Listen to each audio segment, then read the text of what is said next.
21,211 fans, and Goldust is in the main event. My goodness. I guess he's over, huh? Yeah, I mean, that's what I'm saying. That wrestler paranoia you touched on earlier, he's acting like when he wrote his book that he felt, and we can't argue with how he felt, that it was slipping away and Right. that it was on a downhill slope. I mean, this is the biggest show of the year. It's a freaking stadium show, and you're in the main event. Like, man, you're not slipping. You've got a great thing Yeah, but going. it's hard to be realistic with somebody that is unrealistic. It's Yes. hard to be realistic about something that is so personal to the individual, and it's daunting to say the least. But you got to go back to Goldust's original personality. He was paranoid and worried about his spot from day one. From day one, and he knew that, like any other controversial gimmick, that it was just a matter of time before the heat and the flame started lessening. And when the talents sense that, they get all kinds of feels. Let's talk a little bit about September 6th. WWF is going to hold Raw Championship Friday, and because he won a number one contender battle royal, Goldust gets a world title shot at Shawn Michaels. Shawn Michaels is going to win the match in nearly 12 minutes, and afterwards, Mankind attacks him to further their upcoming world title match at In Your House Mind Games. I find it interesting that Goldust is the guy who's working the stadium show against Shawn. Goldust is working most of the house shows against Shawn. He's even doing the live match on Raw here. But when it comes to the pay-per-view, we're not going with Goldust and Shawn. Why do you think that was? Vince didn't have confidence in him on pay-per-view? Well, obviously, I think that's kind of goes without saying. Uh, yeah, I'd say so. Just it wasn't the fact that, was he reliable. We knew he was reliable from the standpoint that he worked hurt and was a soldier, and went through a lot of pain, a lot of sacrifice physically, and we saw that and we appreciated that. But that's the same mark of a guy that's trying to get as much juice out of the fruit as he could. Squeeze it as hard as you can, and let all those let that juice drip right on out, and get you some. Uh, but I think that it was a personality trait of most wrestlers, and for some second and third generation wrestlers, it's always been a specific issue.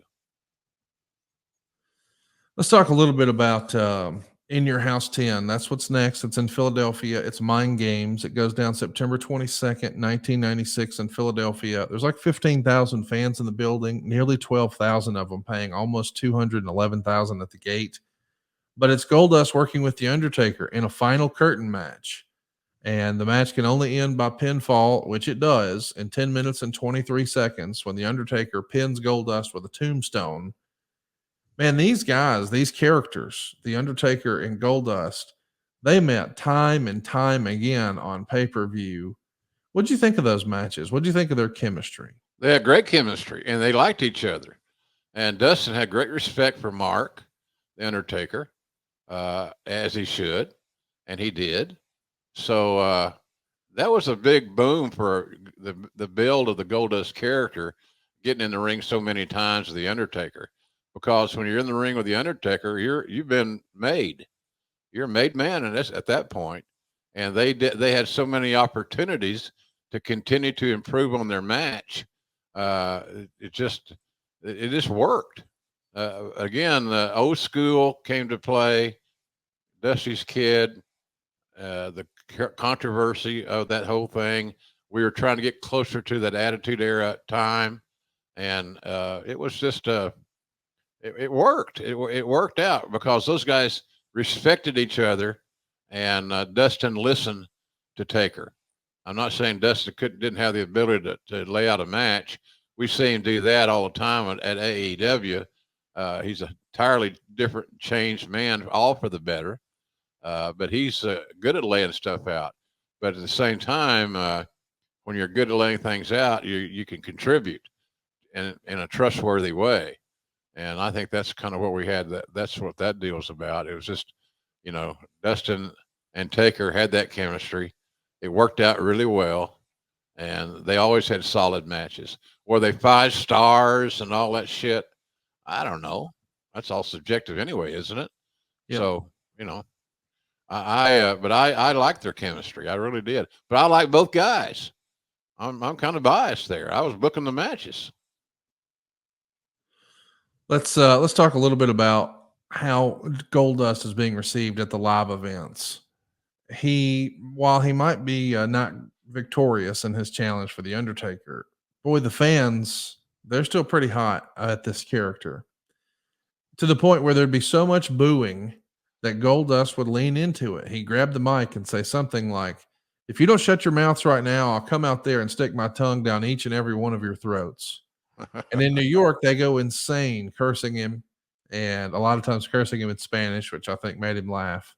He does it again in Detroit, and this time they start throwing things in the ring, and he's waving his arms to the crowd like, "Hey, bring it on," which might not have been the right thing to do in Detroit because there's so much stuff flying in that he's getting pinged with quarters and junk, and he loves it. But Shawn has to bail. I know that, this is something that we would see pretty regularly in this era on the WCW side of things. But when trash started to be thrown into the ring, I'm sure somebody raises their hand and says, "Hey, this is a liability." Talk to us about that. Well, it was a liability. We had to try to muff it a little bit. We had to try to de-escalate that kind of thing, because throwing shit at the ring it's not good. It's not good heat. It's not good nothing. It serves no purpose. It's just letting some fan get some attention. I just threw my cup of ice in the ring or whatever. So it was just it was not healthy. Obviously, you don't want it as a promoter. So we got to do what we can to de-escalate that kind of shit. Hey, it's Conrad Thompson here to tell you a little more about what adfreeshows.com is all about. Get early, ad-free access to more than a dozen of your favorite wrestling podcasts every single week, starting at just $9. That's less than 20 cents an episode each month. And yes, you can listen to them all directly through Apple Podcasts or your regular podcast apps. How easy is that? Ad-free shows also has thousands of hours worth of bonus content and docuseries like Title Chase, Eric Fires Back, Conversations with Conrad, and The Insiders. Plus new series like The Book with David Crockett, Monday Mailbags with Mike Chioda and Nick Patrick, and a whole lot more. And you want to talk about early? You can't get any earlier than listening to the shows live. You can be a part of the live studio audience as we record the podcast. Plus, ride shotgun alongside your favorite childhood heroes for live watch-alongs, Q&As, and other interactive experiences every single month. Come on now, see for yourself what thousands of other wrestling fans from around the world have discovered, that adfreeshows.com is the best value in wrestling. Check it out today, and hey, when you do, the first week is completely free. adfreeshows.com.